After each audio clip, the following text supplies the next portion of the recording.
In this video, I'm going to show you how you can create a block using Wicked Block Builder. Wicked Block Builder makes it easy to create your own custom WordPress blocks. In this video, we'll create a block that I'm calling a resource card block that might let you feature a case study or a white paper or something else that you want to feature.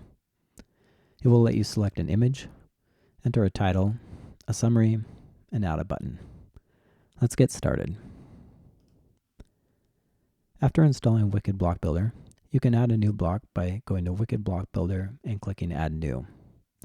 The block builder is organized into 6 main sections: Settings, Attributes, an Editor View, the Front-End View, Sidebar, and Styles. If you'd like to learn more about each of these screens, check out the link to the documentation in the video's description. I'm going to give my block a name, and I'll call it Resource Card. Next, I'm going to add some attributes to my block. Attributes let you store or extract data from your block. In this case, I know we want to be able to select an image, so I need an attribute to store the ID of the selected image. I'll click on a number attribute and give it the name image ID.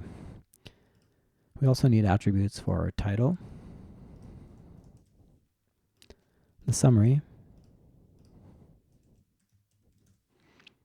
and finally, the button. Next, we need to create the editor view. The editor view lets you control how your block will be displayed in the WordPress editor. I'll start by adding a div, and I'm going to give it a class. I'll call it Resource Card Block.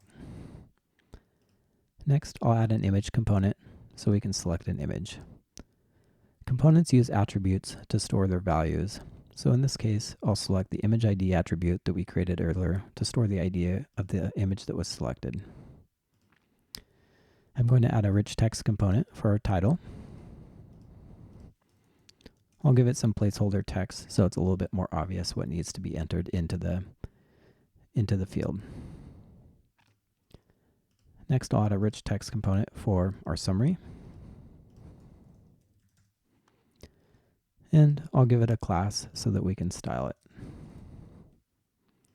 Finally, I'll add one last rich text component for the button. And I'll also give this a class so we can style it. The next step is to create the front-end view for our block. The front-end view refers to how our block will appear when it's displayed on the front end of your website on a page. You can add elements and components just like you do in the editor view. However, if you would like the front end to appear the same as it does when your block is loaded in the WordPress editor, you can skip this step and Wicked Block Builder will automatically generate the front end view based on your editor view. The sidebar tab lets you customize the sidebar for your block. However, there's nothing we need to add to the sidebar for this block, so we'll skip it for now. Finally, the Styles tab lets you enter CSS for your block. I've already prepared the CSS, so I'll just paste it in here. Next, I'll hit Save. And let's now insert our block. I'll search for Resource Card, add it, and now we can select an image, enter a title, add a summary,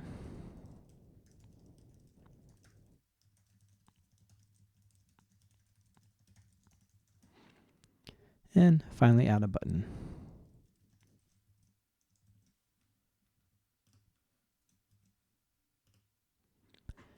That's how easy it is to create your own custom block using Wicked Block Builder. To learn more, visit wickedplugins.com, check out the link to the documentation in the video's description, or check out our other videos on YouTube.